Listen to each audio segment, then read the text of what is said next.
Time now for your forewarned weather with Cedric Haynes.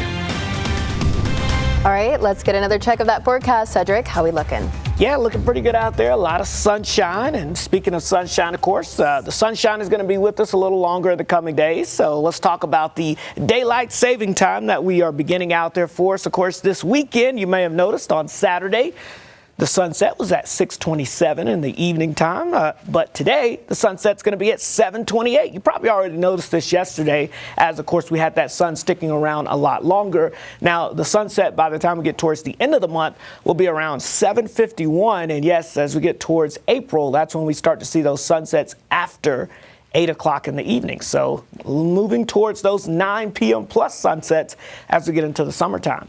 Temperatures out there really warming up, very spring-like out there today with this westerly flow starting to turn to a southwesterly flow and a little bit of a breeze that's expected with that Four Corners high pressure. 63 degrees in Salt Lake City, 60 in Ogden, 58 degrees in Utah County. We've got temperatures in the mid-50s as you get down towards St. George and low 50s over towards the Uintas. Ridge of high pressure situated here, giving us that west and southwesterly flow today, also keeping us fairly quiet. Just a couple of high thin clouds streaming across the sky. Overall, mostly clear and mild conditions out there for us. We've got our storm track well off to the north, close to the Canadian border, with an area of low pressure down towards the south and west. So we're getting kind of split in half here, and we're stuck in the middle, which means fairly quiet conditions across the area. As I mentioned, we are tracking some of those wind gusts, gusting over to 30 miles per hour right now in Salt Lake City. We've seen some wind gusts in the mid-20s there from Sandy over towards South Jordan. So again, you'll notice a little bit of a breeze as you step out the door today. As we look at futurecast, you'll be able to see here that we are tracking high pressure, breezy conditions. A lot of sunshine, just those high thin clouds from time to time.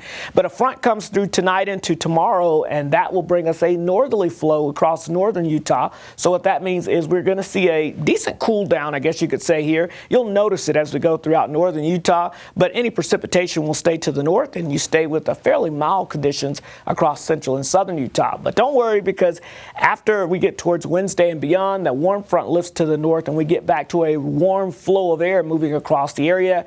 And that's going to bring in a warming trend, which will definitely continue to expand and build as we head towards the end of the week, heading into the weekend. And as you can see, all of the precipitation stays well off to the north as well. So our upper level low that brought us all the active weather last week, still hanging tough down to our south. It'll begin to move off to the east here. As it does so, it begins to open the door for this weak little dip in the jet stream. So that brings us that northerly flow and slightly cooler air heading into the middle of the work week. But then as we get towards the middle of the week and beyond, we see this huge ridge of high pressure that develops off to the west and southwest, and that pumps in the above average temperatures across the area. In fact, yeah, it looks fairly likely over the next 2 weeks that we're going to be dealing with well above average temperatures here across the region. So you can see what that looks like along the Wasatch Front. We get this brief cool down for our Tuesday and the Wednesday, close to where we should be for this time of the year. But then notice as we get towards the end of the week into the weekend, those high temperatures climbing near 70 degrees. And for our friends in St. George, with temperatures in the upper 60s to low 70s, they warm by the time we get towards the end of the week into the weekend, close to 90 degrees out there. Now, you're probably wondering, how often or how normal is 90 degrees in March? It's not very normal for St. George. The first 90-degree day on average is typically April the 29th. We've seen it as early as April the 2nd, but not before then. So we'll see. We'll be flirting with it for sure as early as this weekend. Dry conditions will stick around across Utah as the storm track will be well off to our north, so don't expect much in the way of precipitation chances in the next 7 to 10 days. St. George, we're in the mid-70s, low 70s for your Tuesday. Then we warm it back up into the 80s, mid to upper 80s by the time we get towards the weekend.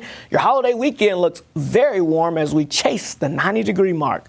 The Wasatch Front, upper 60s for a high today, mid-50s for your Tuesday and the Wednesday. Then we're back into the upper 60s, close to 70 for the weekend.